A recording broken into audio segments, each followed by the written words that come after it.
Peace, family. It's your brother, Marc Lamont Hill, here on the Marc Lamont Hill official YouTube channel.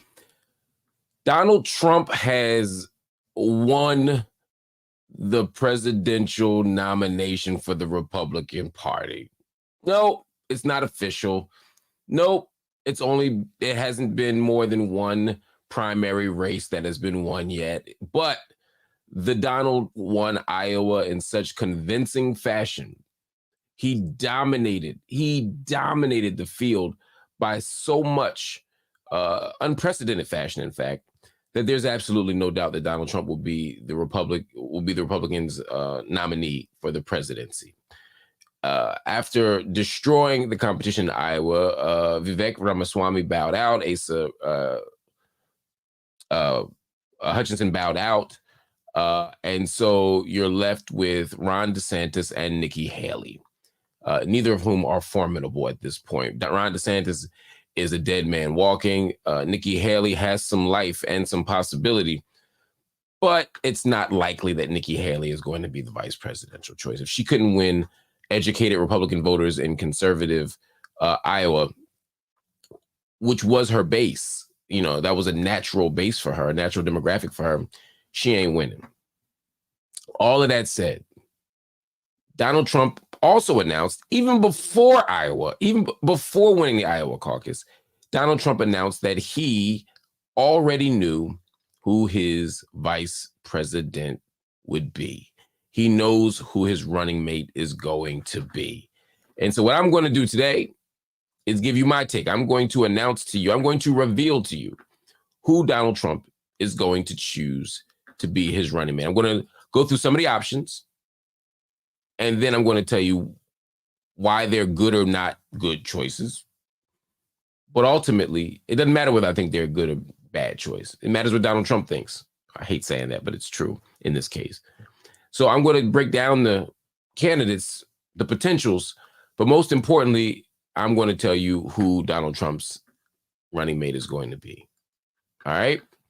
Let's get to it, man. But in the meantime, hit the like button. Also, hit your location. Let me know where you're writing in from. Write your location, write your city, write your state, write what country you're coming from. If you're coming from outside the United States, as we break this down, I want to know who I'm talking to.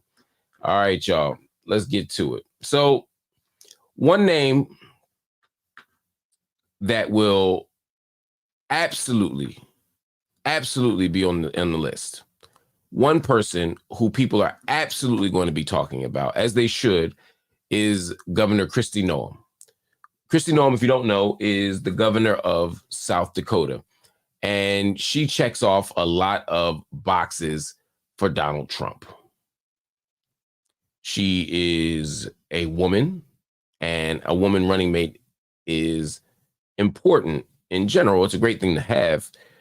But there's also the cynical strategy of saying, well, Kamala Harris is on the other side. For the Democrats, I need to show that Republicans have a first. Republicans have progress. And if we can run a white woman against the black woman, there's all kinds of Karen energy we can pick up there. That's a cynical read of it. Donald Trump needs suburban white women. He needs suburban women, period, but suburban white women to vote for him. They swung to Joe Biden 4 years ago. And it's incredibly important for him to regain that vote if he wants to win in some of these key swing states. She's also 52 years old. Kristi Noem is a really interesting choice at 52 years old. Now, to much of the world, that's 13 years before you retire, but in politics, that's like 25 years before you run for president. So at 52, she would be young. She would be suburban, attractive to suburbanites, executive experience. She could say, I could run a country right away because I've run states right away. And also, she has been a Trump defender. Kristi Noem has said Donald Trump shouldn't be indicted, that he shouldn't be taken off of ballots. The insurrection clause of the Constitution's 14th Amendment is wrong. So she checks all of the boxes.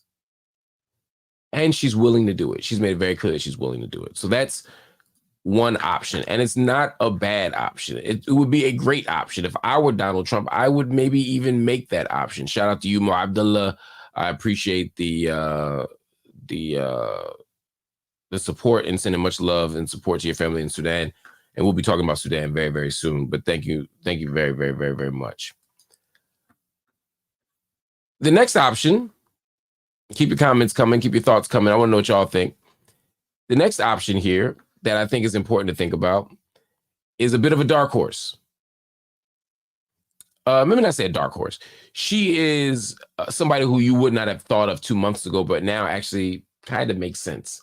And that is Elise Stefanik. Y'all know Elise Stefanik. Elise Stefanik is the woman, I won't say who single-handedly, but she's the face, she's the single face of the efforts to get the presidents of University of Pennsylvania and Harvard University fired. She grilled the presidents of Harvard, Penn, and MIT 6 weeks ago on anti-Semitism on campus. She pushed them to answer how they would deal with calls for genocide against Jewish students on campus. It was a cynical play. It was a dishonest play, but it worked. And for a week, Elise Stefanik was the most popular, recognizable face and voice in the Congress, and that's saying something. She knew what she was doing. She strengthened her own position. She made herself indispensable to the Republican Party. She made herself a power broker. And let's be clear, Elise Stefanik didn't just come on the scene. I mean, she's new to the political scene, but for the last 3 years, she's been very much involved in Republican politics. She was on Donald Trump's impeachment defense team. She also endorsed him for president before the man even said he was running for president. In November, she filed a judicial ethics complaint against the judge that's handling the civil suit against the Trump organization. She has been Trump's ride or die. She's also 39 years old. She's extremely young. She's young. She has a national profile. She's the chair of the House Republican Conference. And again, she's willing to do it. She's clearly willing to do anything that Donald Trump asks politically because she's made that very clear. So let me know what y'all think about Elise Stefanik. I'm gonna break them all down before I tell you what the choice is. Elise Stefanik. Let me know what you think about her. Again, not if you like her, although you can say that, but also, do you think she makes sense as a choice? Does she make sense as a choice? I want to shout out Al-Mansa Al-Ilamiyya Al-Yemeniya Al-Amrikiya, which is the Yemeni American media platform. Once again, y'all have shown me so much love by gifting 10 memberships to the Marc Lamont Hill channel to folk. So folk out there that's in them comments, folk out here watching right now, 10 of y'all gonna get a membership, a 1 month membership to the channel. I appreciate that. Shout out to y'all. Shout out for the generosity. It means more than you know. I'm so grateful for it. All right, let's move on to yet another choice. Yet another choice. This one is a really interesting one. And a really good one. Forgive me. Tim Scott. Tim Scott, if you remember, was running for president. He ended his campaign in November. Like many people running for president, he managed to run for president and for the nomination without saying a negative word about the previous nominee, Donald Trump. He wanted to be president, I think, but it seemed like he was running for vice president. You can't run for the presidency. You can't run for the Republican nomination and not convince voters that you're different than Donald Trump or why you're a better choice than Donald Trump. But he never really gave a substantive criticism of Trump. And more importantly, Trump never made a substantive criticism of Tim Scott. Because if he had criticized Tim Scott the way he has some of these other folk, I wouldn't be having this conversation. Tim Scott is a Republican. He's black. Now you might say, well, he doesn't poll well on his own. Mike Pence didn't poll well on his own. Joe Biden never sniffed at the presidency before Obama snatched him up. Dick Cheney wouldn't have ever gotten the nomination. Dan Quayle wasn't in the mix. I mean, we could look at various people who just didn't have a shot. Kamala Harris was polling very small.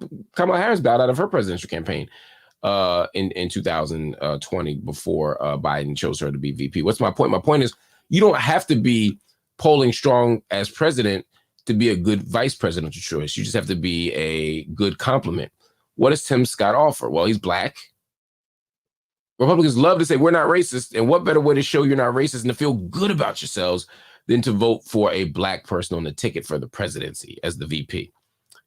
You get the black energy, you get the black person on the ticket, and you still don't have to pick a black person to be your president. He's also from South Carolina. Nikki Haley's from South Carolina. Choosing Tim Scott allows him to get the pluses of that I've just mentioned of Tim Scott without having to deal with any of the minuses of Nikki Haley. That's not to say that Nikki Haley's a bad choice. Well, I'll get to her later. I happen to think she's a great choice, but if you have criticisms about Nikki Haley, but you want to bring South Carolina with you, you want to bring minority energy with you, you want to bring youth with you, then you bring Tim Scott. Now, when he was running for president, and he bowed out, he said kind of that he didn't really want to be vice president. He said, being vice president has never been on my to-do list for this campaign, and it's certainly not there now. Now, that's what you sort of have to say to save face, right? Like, I'm not just pretending to be running. I really wanted to be president. But he might have meant it. Do you want to leave a career in the Senate as a young black senator to become Donald Trump's whipping boy and scapegoat, as we saw with Mike Pence, for maybe 4 years? Because they ain't making you president in 4 years, bro. So this is something that you got to think about as well. It's something you got to think about as well. Let me know what you think about Tim Scott. I think him being the token black guy, to quote somebody in the comments here, Sean Cooper, it's probably better for him to stay the token black guy in the Senate. He'll be much more influential and have a much longer career. So I think that's what we're probably going to see from our brother Tim Scott. And also, he already just found a new girlfriend, you know, the one that mysteriously popped up. They went to a different school. I don't know if he'll have the energy to find another random white woman to be his fake girlfriend. So we'll see. We'll see. We'll see. We'll see. We'll see. Another option, Sarah Huckabee Sanders. Again, strong choice. Young, 41 years old, a woman, gives diversity to the ticket. His former press secretary, he loves loyalty. She worked with him. She spent a lifetime, it felt like, defending him.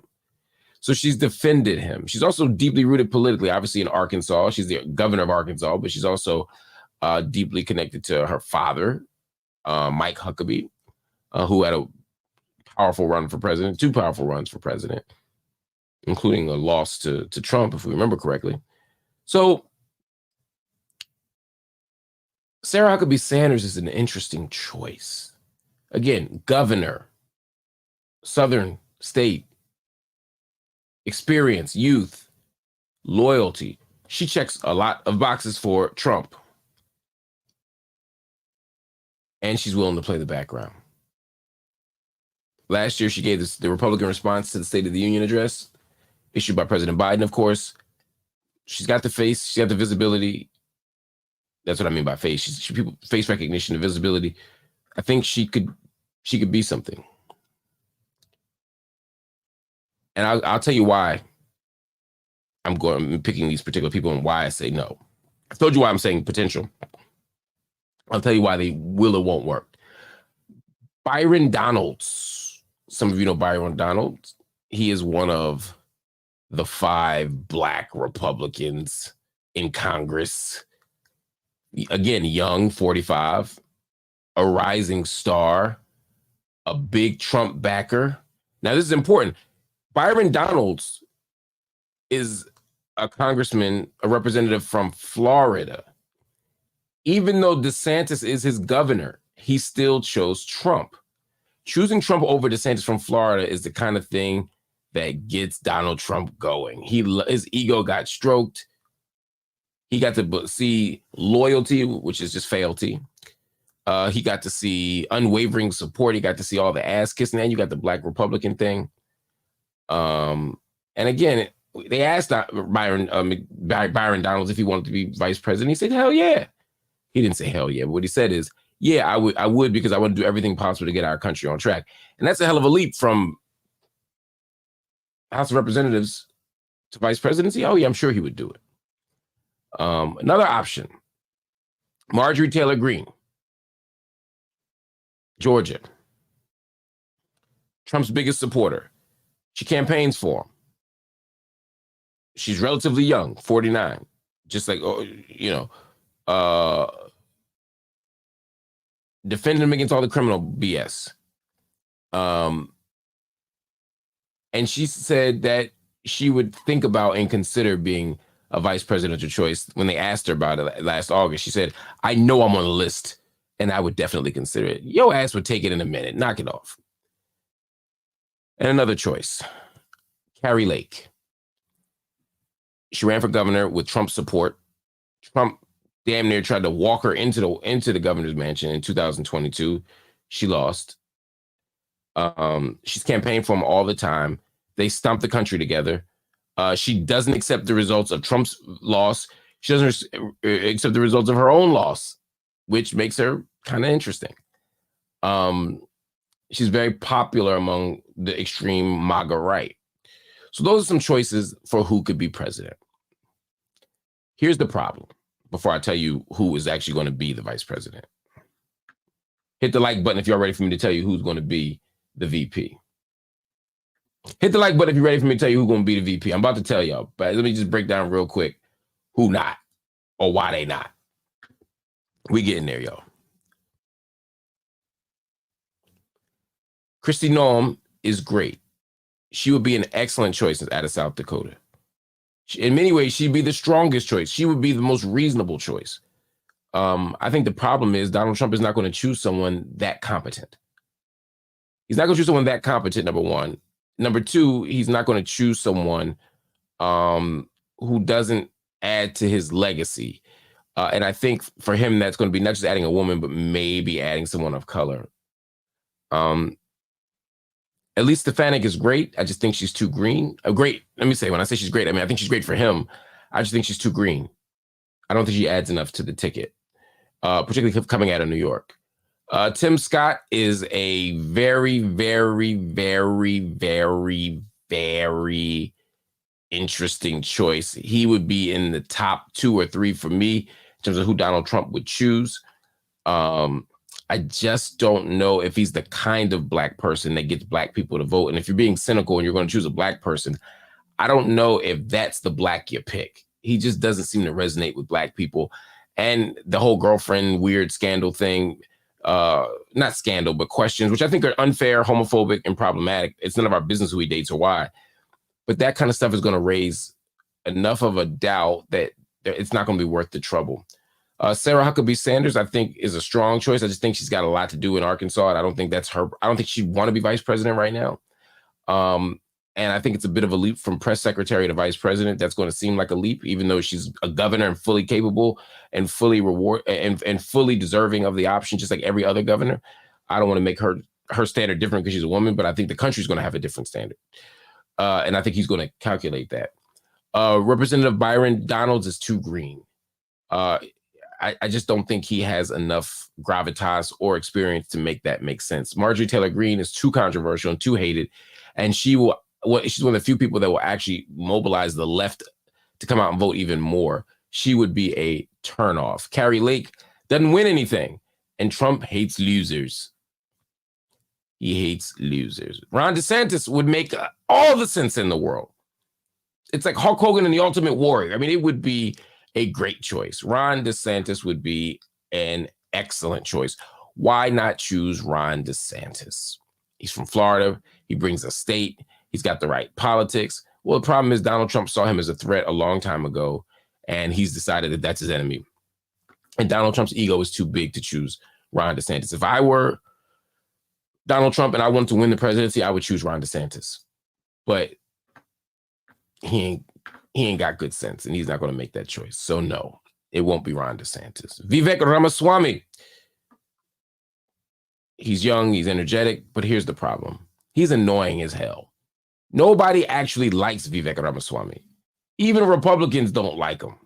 So if he's not likable, he's seen as a cornball, and he has no practical political experience. You don't want a ticket with two people who are the outsiders, the Washington outsiders, especially when all the gifts that Ramaswamy brings to the table, ostensibly being a business person or a rich person, etc., Trump is supposed to already have. Is Ramaswamy much smarter than Trump? Of course. Is he more thoughtful than Trump? Of course. But Trump doesn't care about that. And Trump doesn't want someone who's smarter than him. And also, Trump doesn't want anybody who has any kind of energy or charisma or draws attention to himself. And that's what Ramaswamy does. Even when it's bad charisma, he still draws attention, and Trump doesn't want that. So it won't be Ramaswamy. Nikki Haley, the other person, along with Ron DeSantis, who I think would be ideal. In fact, if I were choosing, I probably would choose Nikki Haley even over Ron DeSantis. He gets a lot of things with Nikki Haley. He gets a governor, he gets experience, UN ambassador, governor, he gets diversity, woman, Indian, etc. He gets the South. But Nikki Haley flew too close to the sun. Like everybody who's running against Donald Trump, they had the audacity to criticize him, and he hates that.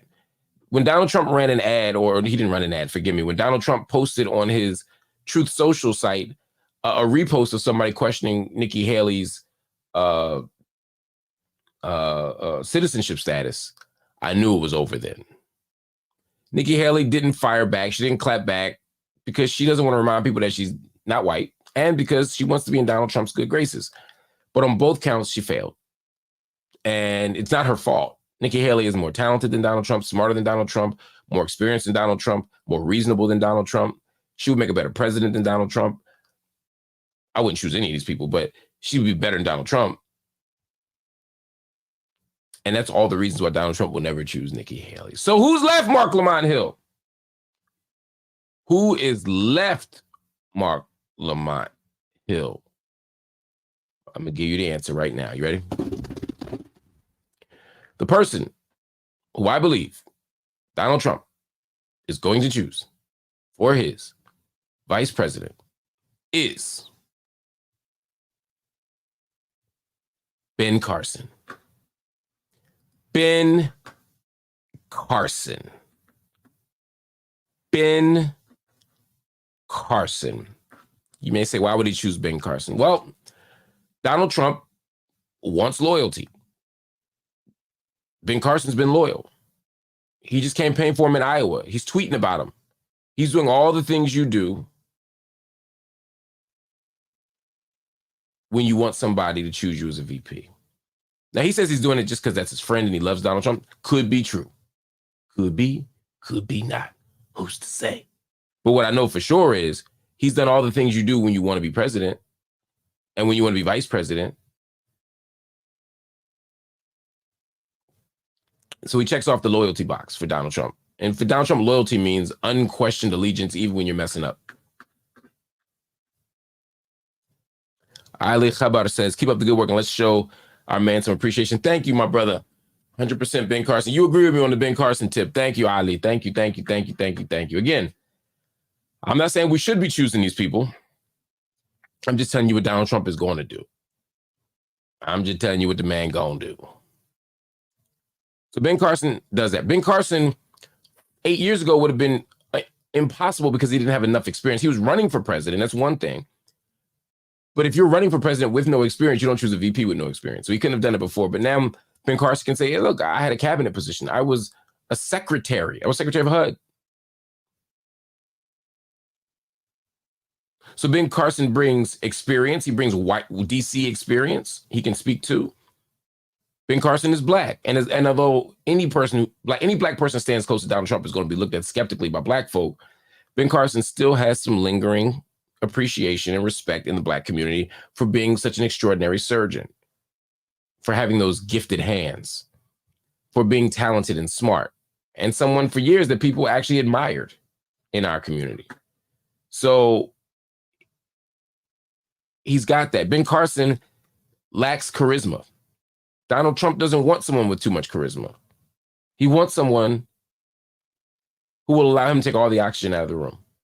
So Ben Carson plays to Donald Trump's ego. He strokes his ego. He's loyal to a fault. He's got experience. He's widely respected. He's black. He's black. So now the chicken can say, look, we got a black person. So now you got Ben Carson going against Kamala Harris. It works.